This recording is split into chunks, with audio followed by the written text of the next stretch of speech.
Hello, അസ്സാം വലൈക്കും, good morning. എന്തൊക്കെയുണ്ട്? എല്ലാവർക്കും സുഖം തന്നെയല്ലേ? അപ്പോൾ ഇന്നൊരു സെൻറ്റാങ്കിൾ ആർട്ട് ആയാലോ? അപ്പം നിങ്ങൾ ചോദിക്കും, പിന്നെ എന്നും വേറെ എന്താണ്ടാണോ എന്ന്. ശരിയാണ്, എന്നാലും ഒരു ഫ്ലോയ്ക്ക് അങ്ങ് പറഞ്ഞു പോയെന്നേ ഉള്ളൂ. അപ്പോൾ ഇന്ന് വേണമെങ്കിൽ നമുക്കിതിനെ ഒരു ആർട്ട് തെറാപ്പി എന്നൊക്കെ വിളിക്കാം. ഒരുപാട് സ്ട്രെസ്ഡ് ആയിട്ടിരിക്കുന്നവർ, ടെൻഷൻ അടിച്ചിരിക്കുന്നവർ, ദേഷ്യം പിടിച്ചിരിക്കുന്നവർ, അങ്ങനെയുള്ളവർക്കൊക്കെ ചെയ്തു നോക്കാൻ പറ്റുന്ന ഒരു ആർട്ടാണിത്.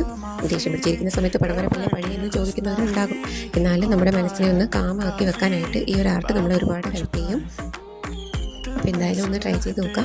ഇതിനായിട്ട് ആദ്യം ഞാൻ ചെയ്തത് ഫസ്റ്റ് ബോർഡർ വരയ്ക്കുന്നു, പിന്നെ ബോർഡറിൻ്റെ ബോക്സുകളാക്കി തിരിച്ചു, അതിൻ്റെ ഉള്ളിലേക്ക് സ്പൈറൽ വരച്ചു, കൂടെ പെറ്റൽസ് കൂടി വരച്ച് ചേർക്കുന്നുണ്ട്. അത്രയും വരച്ചപ്പോൾ എനിക്ക് എന്തോ ഒരു ഫിനിഷിങ് തോന്നിയില്ല. അതുകൊണ്ട് തന്നെ ഞാനിതിന് കുറച്ചൊന്ന് കളർ ചെയ്ത് വിടാമെന്ന് കരുതി. അപ്പോഴാണ് എൻ്റെ ശുക്രമണി വന്നിട്ട് അവിടെ വന്നിരുന്ന് ഞാൻ എന്താ ചെയ്യുന്നതെന്ന് നോക്കി ഇങ്ങനെ ഇരുന്നേ. അവൾ കുറേ നേരം ഇങ്ങനെ നോക്കുന്നുണ്ടായിരുന്നു ഞാൻ വരച്ചുകൊണ്ടിരുന്ന ടൈമിൽ. അതിൽ ഈ ബ്രഷ് പെയിനിലോട്ടൊക്കെ കയറി പിടിക്കാനൊക്കെ ആയിട്ട് ശ്രമിക്കുന്നുണ്ട്. അപ്പോൾ ഞാനിത് കളർ ചെയ്യാനായിട്ട് യെല്ലോയും റെഡ് കളറുമാണ് എടുത്തിരിക്കുന്നത്.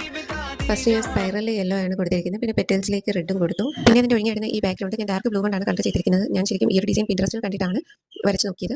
പക്ഷേ അതിൽ ബാക്ക്ഗ്രൗണ്ട് കൊടുത്തിരുന്ന കളർ ബ്ലാക്ക് ആയിരുന്നു. എൻ്റെ ബ്ലാക്ക് ഇല്ലാത്തതുകൊണ്ടാണ് ഞാൻ ഈ ബ്ലൂ കൊണ്ട് ഫില്ല് ചെയ്ത് വെച്ചിരിക്കുന്നത്.